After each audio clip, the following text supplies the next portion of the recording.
Hello, everyone. We are joined here with Nathan Gamble. Nathan is a professional poker player and a bracelet winner. We are very happy to have him in the team and to have him here. Nathan, if you want to introduce yourself. Hey, pleasure being here. Sorry, I got distracted by the dogs. They're chasing flies all over, so Chip, drop it. Hey, bye. So Nathan Gamble, two-time World Series of Poker bracelet winner. Won the first one back in 2017, second one in 2020. Yeah, 2020 online. I've been playing poker since I was 12 years old, and living in Las Vegas now with my wife, and the two dogs are avid fly hunters. But yeah, pretty normal life for quite some time. I went to college, graduated in 2011, and then joined the military for a few years, and then got out and started pursuing this full time. So kind of here we are at this point of life, just enjoying myself and making the best of it. Sounds great. So tell us a bit about your start to the journey in poker. When and how did you actually started playing? Well, like I said, started back in when I was about 12 years old. So last name's Gamble, and kind of our family lived up to that. It was a family reunion, was the first time I ever remember, watching or seeing anyone play. I was probably about 8 years old. And it's just like, the adults would get together and they'd play penny poker, and I just, watch them. It's literally jars of coins, pennies, dimes, nickels. And, it's just for fun and camaraderie and to enjoy each other's company. And so I started watching them and kind of becoming fascinated. And then my dad would get together with his friends from work. And about 11 or 12 years old, I was pulling up a seat behind him and just watching him play. And I was just, it's fun. It's what the adults do. And somehow I have finally convinced him to let me have a seat at the table. So I've literally been playing, for 20 years now. I'm 32. So, 20 years of playing in one form or another. And I was playing those fun home games, and then I was playing online for free money, and then it turned into real money. And I was playing underground games at 15, 16 years old. So I've been doing this for quite some time. You've been around, yeah. Yeah. Have you taken it seriously, like from the get-go? Was it something that you actively try to improve on, or were you just casual for the start of it? I knew that there was something to the game, and that I was better at it than most people very early. In that 12 to 13 range. So that's roughly 20 years ago, which would have been 2002. So right around the moneymaker boom. I remember distinctly, I was playing at my uncle's house. My uncle raises. I looked down at pocket queens, and I raise him. 3-betting's nothing. It's just raise. So he raises, I raise, and then he goes all in. And this is a point in poker where people have like, oh, I have a suited king, I'm all in, it doesn't matter. But like, so he goes all in, and something felt off to me. I said, oh, he has it. And I fold it queens face up, and everyone's losing their minds. No one would ever do this. And he shows pocket kings, and it's like, good fold. How'd you do that? That's amazing. And in that moment, I knew that there was something more to the game than just blindly, a blind aggression. Yeah. And so I knew very early on that I had something that I could work on that other people didn't. Nice. And when did you actually went all in and went to make it a career? Just let's say a hobby that actually benefits you financially. Yeah, it's a hard question for me to answer, because even in high school, that was my only job. I had one other job for 2 weeks. So I was paying my bills all through high school. I did it during college. But then, as I said, I joined the military. I was in the military for 3.5 years. And, I wasn't playing full time then. I was playing kind of part time. But so it's like I've had this as a semi-professional career literally since I was 12 years old. But to really hone it down, the first time that that was as an adult fully paying the bills was when I got out of the military in 2016. So I've been full-time professional, nothing else in my life since that point. And that year I made, a deep run at the main event. I made day 6. The next year I won a bracelet. And that's when I started really having success, was when I took it completely full-time in 2016. Nice. Would you say the winning the bracelet was your biggest moment or achievement in poker? Yeah, wholeheartedly. My very first World Series of Poker was in 2011, right after I graduated college. And somehow on the very first event I ever played, I took 12th place in a Omaha event. And it got me so hungry to actually go and win it. So in fast forward 6 years, when I won one in 2017, it was very surreal. I went to dinner break. There's 5 people left. And when we came back from dinner, it lasted exactly 1 hour and 1 hand for me to win it. So it was extremely fast, just one half after another, bust. It left me just, it was so surreal. I didn't know what to do afterwards. I didn't have any friends in town. I literally went and I played 2040 Omaha 8 or better for the next 3 hours. I didn't tell anyone I won. I didn't do anything like that. I needed the adrenaline to wear off of me because I didn't know how else to react. I just needed to kind of calm down. And it was kind of every kid's dream to go and win that bracelet, to actually achieve what you set out to do. Yeah. And no matter how many more bracelets I win, no matter how many tournaments I win, I don't think I'll ever have that same feeling again and that same accomplishment. Yeah. How was it to deal with the after effect? Like after you won it, the dream came true. What was next for you? I'm very practical. I put probably 80% of what I won into investments. A lot of people will go and blow it at the craps table or just go and have a wild night at the strip club or something. But I invested about 80% of it. And right after that, coming off of the military, I actually was going into flight school. So I went and did helicopter school for the next year. My girlfriend, now wife, was living in Hawaii. And so I was kind of doing this, going to flight school in Utah, coming down to Vegas, playing on Friday. If I want enough, I'd buy a plane ticket and go to Hawaii for the weekend. And so it was not a normal, traditional, just try to run it up in poker. It was kind of very, invest in myself and invest in my future type of scheme, if you will. Yeah, sounds great. So what would you say was, let's say, your funniest moment in poker? So that's probably back when I was about 18 or 19 years old. In Oklahoma, there's Indian reservations and you only have to be 18 to play. And this is also the longest session I ever played. I went up there, I probably had $400 to my name, and I was playing 1-2 no limit. And for some reason, we just had the right mix of people. And it was Shark Week. And we started just announcing everything in if you bet $7, it's 7 sharks. And we're at table, 17. So it's the shark table. And so we literally, there's 4 or 5 of us that just got into this. And the more people that, someone busts and someone joins, and we got more and more people to join us on this. And as I said, it's the longest session I played. So it was 48 hours, I think. Wow. And it just got to a point of we were delirious and delusional and just spewing this absolute nonsense, but still sticks with me to this day of it was a lot of fun, Yeah. It was just enjoying poker for poker's sake.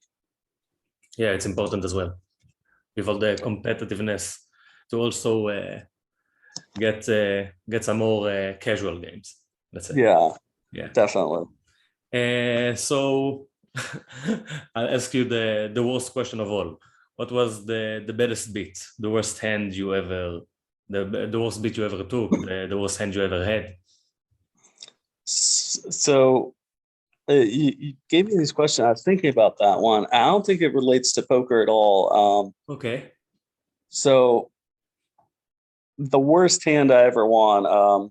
I'm not going to go into full detail. I've done a couple other podcasts. You can definitely listen to it on. I was kidnapped when I was 18. So back in 14 years ago, wherever that is now, 2008. Yeah, 2008. I got kidnapped. It was about a 3-hour endeavor. And I wrote about it in Card Player. So you can find a couple columns about it there.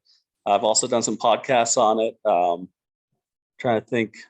Run Chuck's podcast. Henry Kilbane's supposed to release a podcast soon. The one for Card Player. So I'll just leave as a cliffhanger, but obviously I made it out. So I just look at it as the worst hand I ever won because no one wants to go through that. No one wants to be dealt that hand, but I won it. I managed to come out the other side and, do pretty good for myself. Yeah, definitely. So if you want to learn more about that story, I advise you to do so. Let's talk a little bit about streaming, about like online poker. Have you actually done streaming like Twitch or YouTube or whatever? Yeah, definitely. So I started streaming. I think the very first event that I streamed was the bracelet that I won back in 2020. I maybe streamed once before that, but I just said, hey, everything's coming online. It's the pandemic, and let's do a little bit of streaming. So I streamed, I think about 70% of that bracelet win. I've also streamed the PLO ring event that I won last year. And so primarily I play mixed games. I play PLO, I play PLO 8, all the mixed games, basically everything but Hold'em. That's kind of my niche of the world is at that. And so anytime a series will come up and I'm playing online, I try to stream those type of events. It's a little bit harder just because there's not as many of them. Everyone else is streaming Hold'em, which there is year round, day after day. Yeah. But I definitely enjoy streaming when possible. It's just sadly not as frequent due to not having as many mixed games out there. Yeah. If you want to, you can plug now your Twitch or your YouTube, whatever. Tell them where they can find you. And yeah, all of my social media from Twitch to Instagram, Twitter is Gamble on Poker. Gamble on Poker on every platform. Yeah. Great. Which platforms do you currently or have you ever played on? What's your favorite? Definitely back in the day, pre-Black Friday, I was on Ultimate Bet and Full Tilt and all those, but currently living in Nevada, it's primarily WSOP.com. A couple great sites here and there, but I try to work within the confines of safety net. Yeah, we've all seen what's happened to online poker back in the day. Yeah. So I try to work with as much of the legal above board, above ground. So primarily WSOP.com and primarily during tournament times. Yeah, makes sense.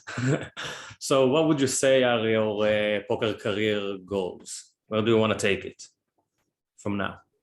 So I primarily play cash games. I only play tournaments about 20, 30 tournaments a year, and that's including the WSOP. And so to me, it's very hard to have some type of goal of bracelets or tournament wins or amount of cash. So to me, it's much more important to give back to community. As I said, I've been doing this since I was 12 years old. So I was a little kid that was sitting there and, you see Negreanu on a magazine, you see Phil Ivey playing on Full Tilt's, Poker After Dark. So it's to me about giving back and giving to that next generation. So I'm currently working with Resorts World to build out a display case to display all of the bracelets and other poker memorabilia for professional poker players. There isn't one out there somehow. I have interviewed Stu Unger's daughter, and I've given back in like just memorializing Stu Unger's legacy from her perspective. I'm always looking and trying to think about how to kind of remember the people that have come before us and find a way to honor them, honor their name, and then provide that for future generations. That's kind of what I would like, is just have a lasting legacy of someone that helps build and grow the game of poker. Yeah, that's a great cause. What would you say, besides poker, obviously, are more of your like day-to-day leisure? Like, what do you like to do? Definitely at this point, the dogs are 90% of the day to day. I mean, you've heard them, you see them. Yeah. We got two dogs. One's a blue keeler and one's basically pure Asian mutt. They're both about 55 pounds. So I mean, dog parks, runs, walks, hikes, go to a farmer's market with them. But outside of them, if it's just me and my wife, then we like to go travel. Definitely hunt out some really good food, which Vegas is known for. There's so many options out here. And we kind of play concierge service when a lot of friends will come in town, because we say, what do you want? And they say, oh, we want fish. And we say, okay, we got you covered. We want Italian, we got you covered. We kind of play concierge service a lot to friends out here. But just a lot of travel, a lot of food. And definitely done a lot of high adrenaline stuff in the past, of like skydiving, bull riding, bungee jumping. So always in pursuit of more. I never tried bull riding, but the rest are great. It's possibly the oddest one I've done, because time slows down. So it's 8 seconds, if you last the whole time, right? Yeah. And I think they probably started me off on, baby bull, but it's still 700 pounds. I don't know. But I was on it for the full 8 seconds, and it felt like 3 minutes. I mean, it just, time slows down so dramatically, and it feels like every second is lasting forever. Because I'm sitting there, I'm kicking it, I'm trying to. It stopped at one point, and everyone told me later it stopped for half a second, but it felt like a minute. I felt like I was just kicking it, trying to go, and they're like, "Yeah, it stopped for like half a second." I was like, "Oh, it felt like a minute." What? It's really surreal. Same. Let's leave the poker things aside for a minute, and let's talk a bit about crypto, because you have some experience and knowledge both in the crypto and the NFT space. So I wanted to ask you a little bit more about the NFT space. What do you think about it? How did you actually get introduced to it? What are your current thoughts on the current state of things? So I've the poker world and the crypto NFT space are very closely linked, because a lot of top professional players were adopters early on. I think there's more 100 millionaires and billionaires have come from poker because of crypto than almost any other space. They were just talking about it and saw the value early. And sadly, I didn't know those guys. I didn't get in at that point. But it's always been a conversation within poker. And so I've kind of ventured in from time to time. I say, oh, let me buy some Bitcoin or some Ethereum, or I'll take a swing at Dogecoin.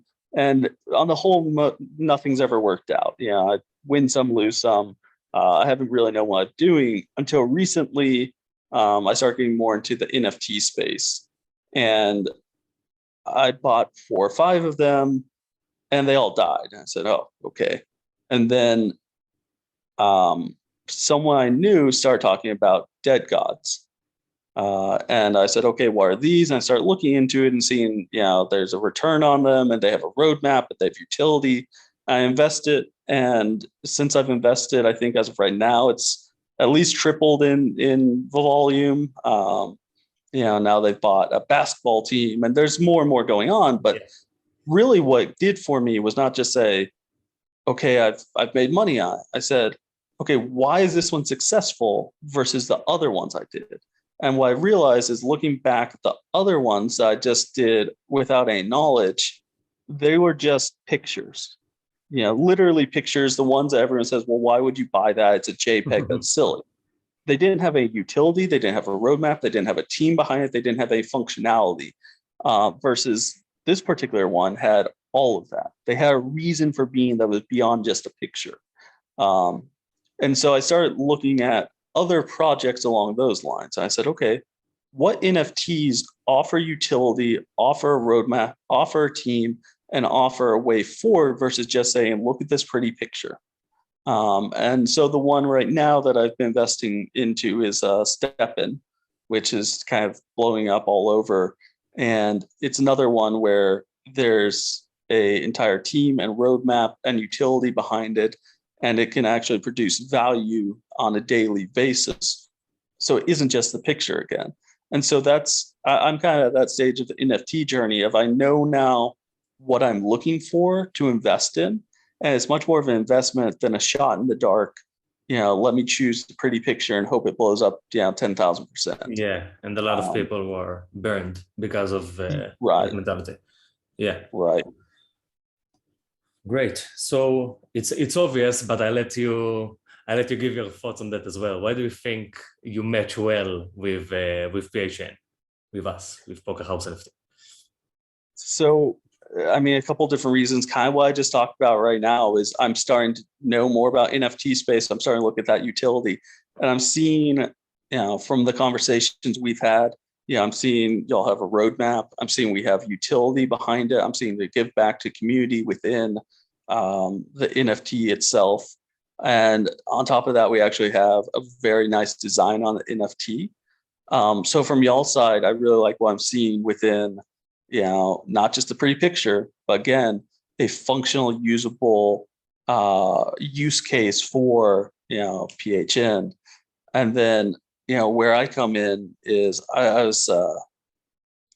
why I believe I have to offer is I have that poker knowledge. I have 20 years experience within this industry.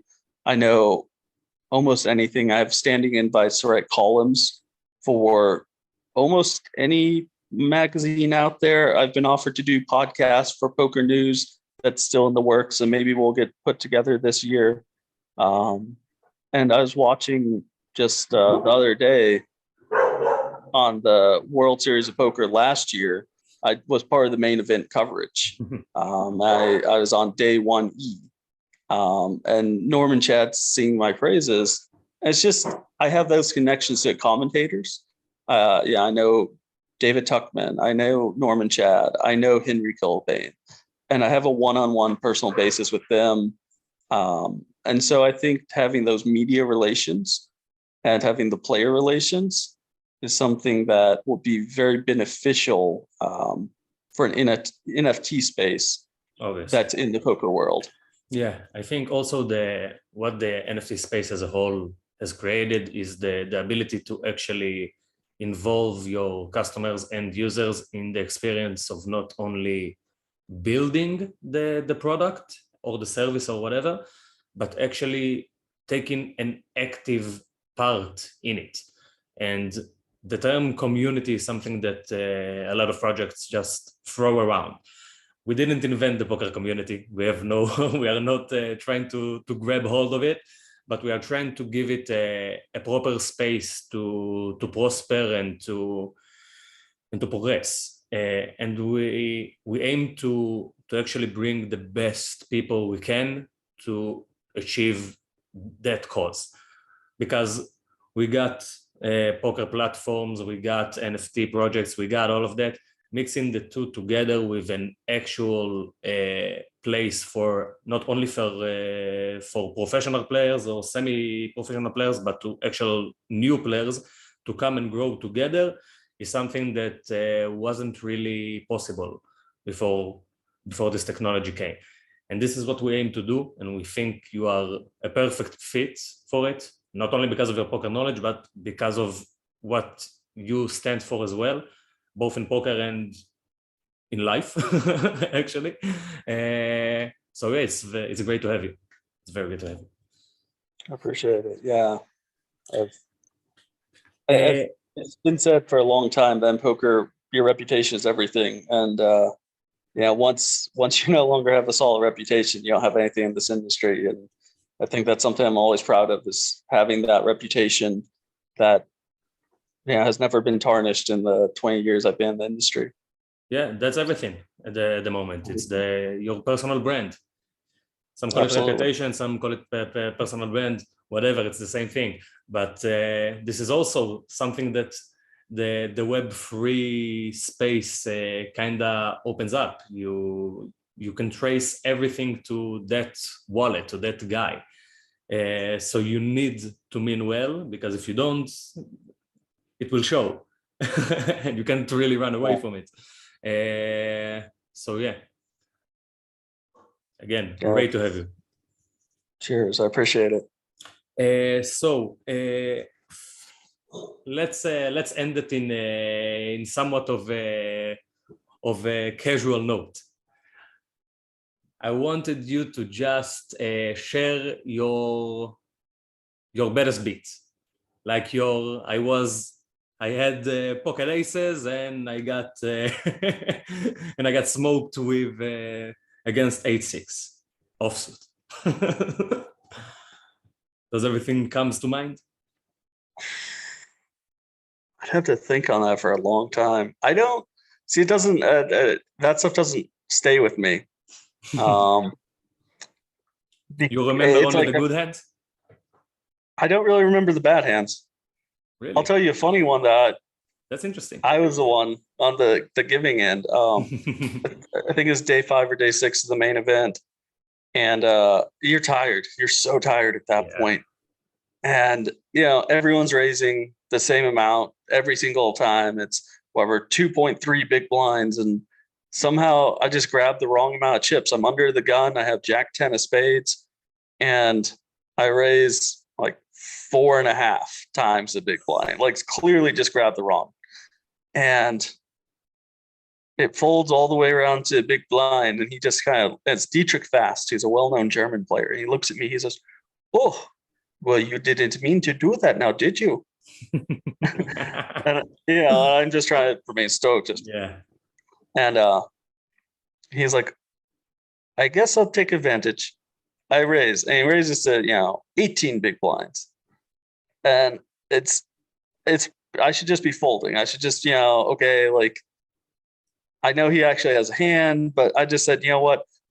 I think I was so tired. I'm going to take advantage of him taking advantage. I just go all in. And he's like, well, I can't fold now. And I'm like, oh, shit. He has ace king.